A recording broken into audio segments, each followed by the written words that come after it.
Di sebuah sudut kelas yang bising, ada satu anak yang selalu luput dari perhatian. Namanya Bima. Ia tidak pernah menonjol, tidak banyak bicara, dan seolah menyatu dengan dinding. Tidak ada yang tahu bahwa di balik kacamata tipisnya, tersembunyi pikiran yang jauh melampaui teman-teman sebayanya. Bagi mereka, Bima hanyalah anak aneh yang tidak punya teman. Namun ketika jam sekolah berakhir dan matahari terbenam, kehidupan Bima yang sesungguhnya baru dimulai. Kamarnya yang gelap adalah kerajaannya. Hanya berbekal komputer rakitan tua dan koneksi internet, Bima bisa menembus dinding digital apapun. Ia adalah seorang peretas otodidak yang sangat jenius. Awalnya, kemampuannya hanya digunakan untuk meretas game atau mengunduh film berbayar. Ia tidak pernah berniat menyakiti siapapun. Ia hanya suka memecahkan teka-teki. Di sekolah, tekanan ujian tengah semester mulai terasa. Teman-teman sekelasnya terlihat stres, mengeluh tentang susahnya soal-soal matematika dan fisika. Malam itu, Bima merasa bosan. Ia iseng memindai jaringan nirkabel sekolahnya dari jarak jauh. Tidak butuh waktu lama baginya untuk menemukan celah keamanan di server guru. Hanya dalam 13 menit, Bima sudah berada di dalam server utama sekolah. Ia melihat folder-folder dokumen rahasia, termasuk file yang sangat dicari oleh semua siswa. Ia membuka file tersebut, lengkap dengan lembar soal dan kunci jawaban resmi dari semua mata pelajaran. Bima menatap layar itu, menyadari kekuatan besar yang kini ada di tangannya. Bima tidak butuh kunci jawaban itu untuk dirinya sendiri karena otaknya sudah cerdas. Tapi ia tahu, di luar sana ada banyak siswa yang rela membayar mahal untuk mendapatkannya. Esok harinya, Bima membuat sebuah akun media sosial anonim. Ia menyamarkan alamat IP miliknya berlapis-lapis sehingga tidak ada yang bisa melacaknya. Ia mengirim pesan kepada siswa paling kaya dan paling pemalas di sekolahnya, menawarkan kunci jawaban matematika dengan harga yang cukup tinggi. Siswa kaya itu awalnya ragu, namun rasa takut gagal lebih besar. Ia mentransfer uang ke dompet digital anonim milik Bima. Kunci jawaban pun dikirim dalam hitungan detik. Ujian matematika berlangsung tegang. Sementara siswa lain berkeringat, siswa yang membeli kunci jawaban dari Bima mengisi soal dengan santai dan selesai paling cepat. Hasil ujian keluar. Anak kaya itu mendapat nilai 98. Rumor tentang penjual kunci jawaban misterius langsung menyebar seperti api di rumput kering. Malam itu, kotak masuk akun anonim Bima dibanjiri ratusan pesan. Teman-teman sekelasnya memohon untuk membeli kunci jawaban mata pelajaran selanjutnya. Bima menyadari bahwa ia telah menemukan tambang emas. Tanpa ragu, ia membalas pesan-pesan tersebut satu persatu. Ia tidak merasa bersalah, karena baginya mereka yang datang memohon padanya. Sistem Bima sangat rapi. Ia menetapkan harga yang tidak bisa ditawar. Ia tidak menerima pertanyaan. Transfer uang, dan kunci jawaban akan dikirim 1 jam sebelum ujian. Saldo di rekening anonimnya membengkak pesat. Bima, anak yang selama ini uang sakunya selalu pas-pasan, tiba-tiba memiliki uang jutaan rupiah hanya dalam hitungan hari. Di sekolah, ia tetaplah Bima yang pendiam. Tidak ada yang curiga bahwa anak culun di sudut kelas itu adalah otak di balik sindikat kecurangan terbesar di sekolah mereka. Ujian tengah semester berakhir, tapi bisnis Bima terus berjalan. Ia meretas sistem ulangan harian, tugas akhir, bahkan sistem absensi guru. Uang mulai mengubah dirinya. Ia membeli laptop gaming mahal, sepatu bermerek, dan jam tangan mewah, tapi ia hanya memakainya di kamar agar tidak memancing kecurigaan. Bima merasa seperti dewa. Ia memegang nasib nilai teman-temannya di ujung jarinya. Siapa yang bisa lulus, siapa yang akan gagal, semua ia yang tentukan. Suatu hari, seorang siswi miskin memohon padanya lewat pesan anonim. Siswi itu butuh nilai bagus untuk beasiswa, tapi tidak punya uang untuk membeli jawaban. Bima menatap pesan itu tanpa belas kasihan.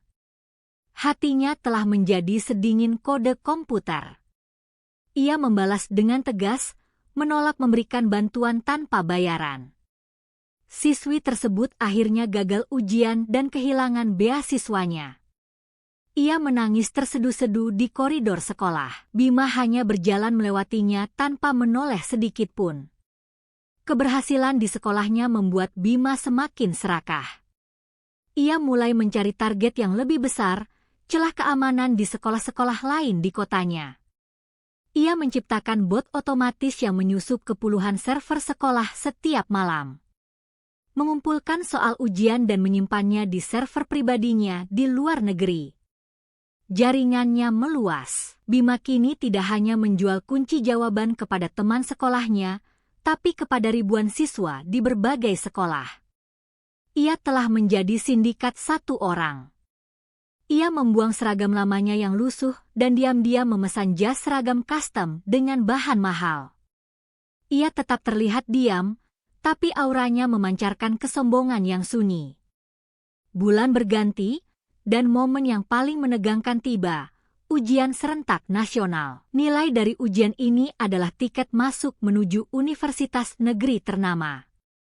Keamanan server nasional dikabarkan sangat ketat, dijaga oleh ahli IT pemerintah. Bagi hacker lain, ini adalah benteng yang tak bisa ditembus. Bagi Bima, ini adalah sebuah tantangan. Selama 3 hari 3 malam, Bima mengurung diri di kamar. Matanya memerah, jarinya tak berhenti mengetik. Ia meluncurkan puluhan serangan siber untuk mencari kelemahan sekecil apapun. Pada malam keempat, sistem pertahanan pemerintah runtuh. Bima menemukan pintu belakang yang tidak diamankan. Ia berhasil masuk ke dalam brankas data nasional. Ribuan file soal ujian nasional berhasil ia unduh. Ini adalah pencurian data terbesar yang pernah ia lakukan. Ia tidak merasa bersalah sedikit pun, ia merasa bangga. Bima mengumumkan di grup gelapnya bahwa kunci jawaban ujian nasional tersedia. Harga yang ia patok sangat fantastis, 10 kali lipat dari harga biasanya. Meski mahal, siswa-siswa yang putus asa dari seluruh pelosok negeri tetap membeli. Mereka meminjam uang, berbohong pada orang tua, demi mendapatkan kunci jawaban pasti lulus itu. Hari ujian nasional tiba. Pengawasan di sekolah sangat ketat, tapi tidak berguna. Ratusan siswa sudah menghafal kunci jawaban yang didistribusikan Bima secara digital malam sebelumnya. Ujian selesai tanpa ada yang tertangkap. Bima merasa ia telah mencurangi sebuah negara.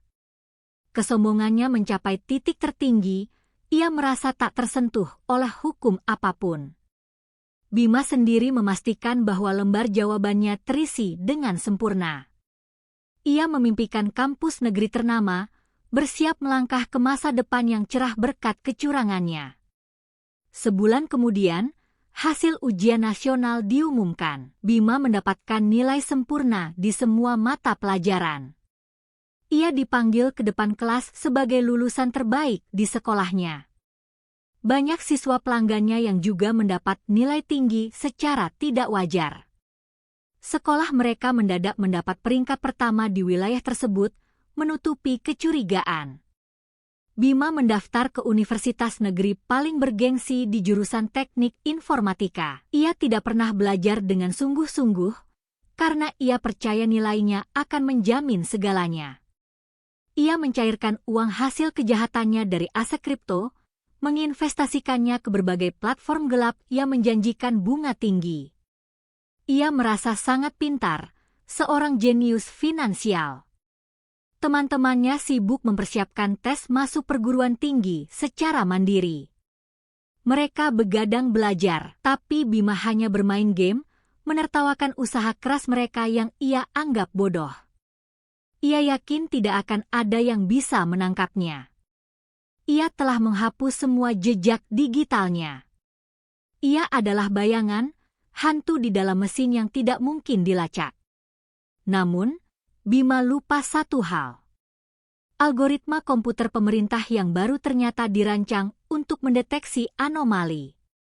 Pola jawaban sempurna yang persis sama di ribuan siswa di seluruh negeri mulai memicu alarm. Penyelidikan rahasia dimulai oleh panitia seleksi universitas. Mereka tidak mencari hackernya, mereka hanya mendiskualifikasi secara otomatis setiap siswa yang pola jawabannya masuk dalam daftar anomali. Tanpa sepengetahuan Bima, namanya sudah berada di urutan teratas dalam daftar hitam seluruh perguruan tinggi negeri. Nilai sempurnanya bukan lagi tiket emas, melainkan racun. Malam sebelum pengumuman universitas, Bima tidur dengan nyenyak. Ia bermimpi menjadi mahasiswa populer, sukses, dan menguasai dunia. Ia tidak tahu bahwa esok hari, dunianya akan runtuh. Hari pengumuman tiba. Bima membuka laptopnya dengan santai. Ia memasukkan nomor pesertanya, bersiap melihat tulisan hijau tanda diterima. Tapi yang muncul adalah sebuah kotak merah besar. Ditolak karena indikasi kecurangan massal. Bima terdiam. Jantungnya berdegup kencang. Ia mencoba mendaftar di universitas negeri pilihan kedua, ketiga, semuanya menampilkan pesan yang sama. Panik, ia membuka grup pesannya. Ratusan pelanggannya marah, caci maki memenuhi layar. Mereka semua didiskualifikasi. Bisnis haram Bima telah menghancurkan masa depan mereka dan masa depannya sendiri. Bima bergegas membuka dompet kriptonya, berniat melarikan diri dengan uang hasil curangannya. Namun, platform investasi gelap yang ia gunakan ternyata sebuah penipuan. Saldo miliaran miliknya hangus tanpa sisa. Tidak ada jejak, tidak ada yang bisa dihubungi. Uang kotor itu telah ditelan oleh kegelapan yang sama dengan tempat asalnya. Bima kehilangan segalanya dalam hitungan menit. Bima berjalan lunglai ke sekolah untuk meminta penjelasan guru. Di sana, ia melihat siswi miskin yang dulu ia tolak membantunya, kini tersenyum bahagia karena diterima lewat jalur prestasi murni. Kecurangan tidak membawanya kemana-mana, sementara kejujuran siswi itu membawanya pada kemenangan. Fakta itu memukul dada Bima lebih keras dari pukulan fisik manapun. Tidak ada satupun teman yang ia miliki. Teman-teman pelanggannya membencinya tanpa tahu siapa dia sebenarnya. Ia terjebak dalam anonimitasnya sendiri, terisolasi dari dunia luar. Bima duduk di kamarnya yang gelap. Layar komputernya mati. Jenius It yang merasa bisa mengendalikan segalanya ini baru sadar bahwa ia tidak bisa meretas takdir.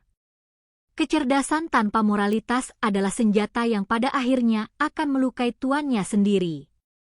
Bima menyadarinya terlambat, uangnya lenyap, masa depannya hancur, dan karma sang hacker telah menyelesaikan pekerjaannya secara paripurna.